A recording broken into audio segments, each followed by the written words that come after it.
નમસ્કાર બાલ મિત્રો, યુટ્યુબ ચેનલમાં આપનું હાર્દિક સ્વાગત છે. આજે આપણે ભાગ નંબર 95માં વિભાજ્યની ચાવીઓ જેના વિશે આપણે વાત કરીશું. તો ચાલો આપણે શરૂ કરીએ. સૌપ્રથમ વિભાજ્યની ચાવીમાં 2 માટેની ચાવી. તો 2ની ચાવીમાં જોઈએ તો જે સંખ્યાનો એકમનો અંક 0, 2, 4, 6 અને 8 હોય તેવી સંખ્યાને 2 વડે નિશેષ ભાગી શકાય છે. દાખલા તરીકે અહીંયા 3648 આપેલા છે, તો તેને 2 વડે નિશેષ ભાગી શકાય? તો હા. કેમ? તો 3648માં એકમનો અંક 8 છે, એટલે આવી રીતનો કોઈ પણ રકમ હોય તો એ ચાવી પરથી આપણે કહી શકીએ કે તે સંખ્યાને 2 વડે ભાગી શકાય કે નહીં. એટલે 2ની ચાવીમાં આપણે જોયું તેમ એકમનો અંક 0, 2, 4, 6 અને 8 હોય તો એ સંખ્યાને આપણે 2 વડે નિશેષ ભાગી શકાય છે. ત્યારબાદ 3ની ચાવી.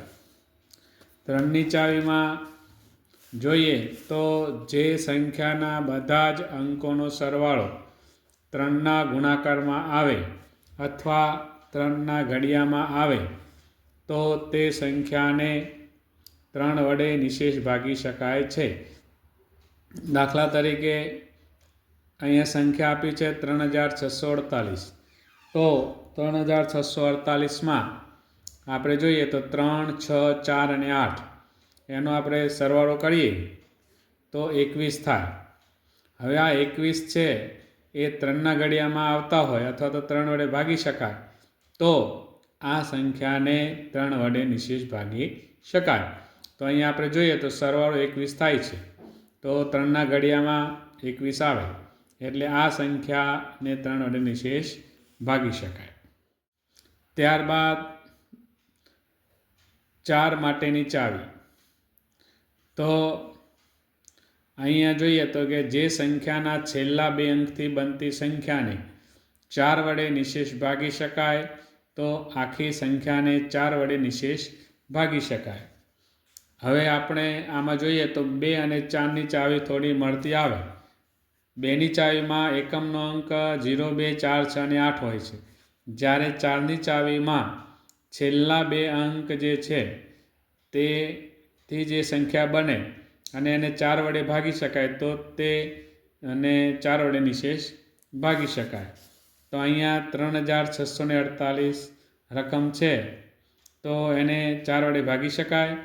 તો કે હા, કારણ કે છેલ્લા 2 અંક જોઈએ તો 8 અને 4 એટલે 48 છે.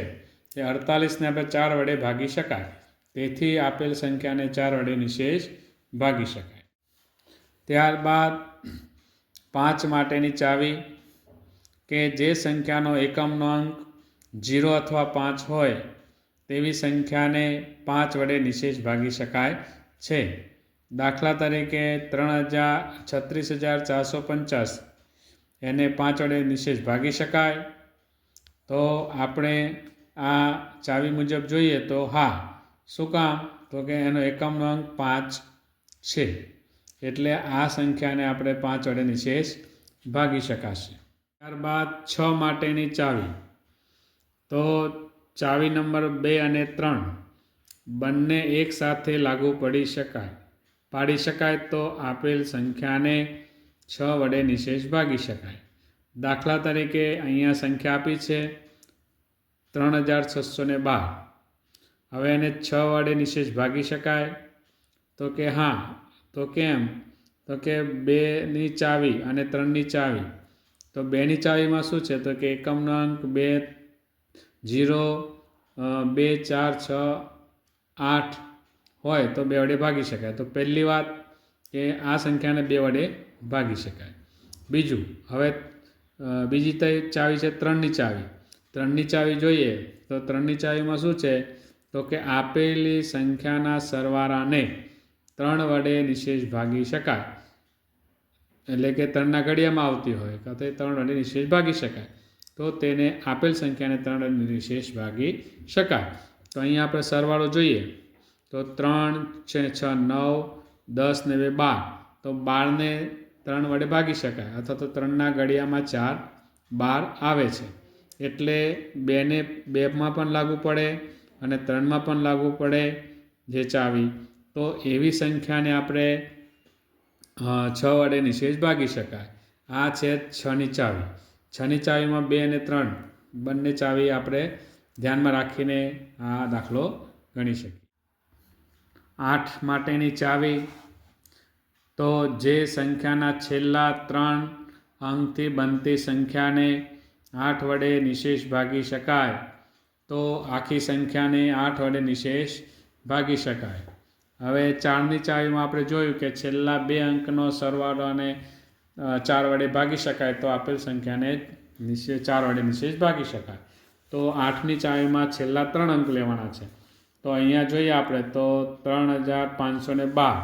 તો એને આપણે 8 વડે ભાગાકાર કરીએ તો તેને ભાગી શકાય.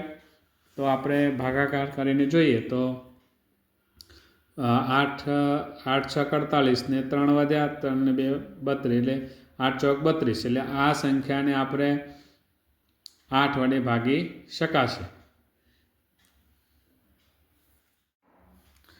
ત્યારબાદ 9 માટેની ચાવી જે સંખ્યાના બધા જ અંકોનો સરવાળો 9ના ગુણાકારમાં આવે અથવા 9ના ઘડિયામાં આવે તો તે સંખ્યાને 9 વડે નિશેષ ભાગી શકાય છે.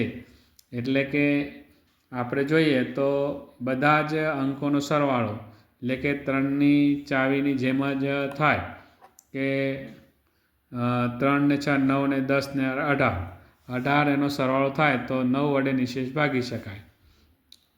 એટલે 3ની ચાવીના જેમ જ 9ની ચાવી લાગુ પડે છે.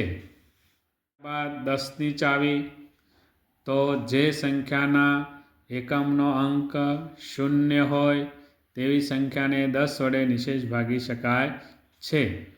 તો દાખલા તરીકે અહીંયા 36480 આપેલા છે તો એનો એકમનો અંક 0 છે તો આપણે એને 10 વડે ભાગી શકાય. તો આવી રીતે 10ની ચાવીમાં આ નિયમ લાગુ પડે છે.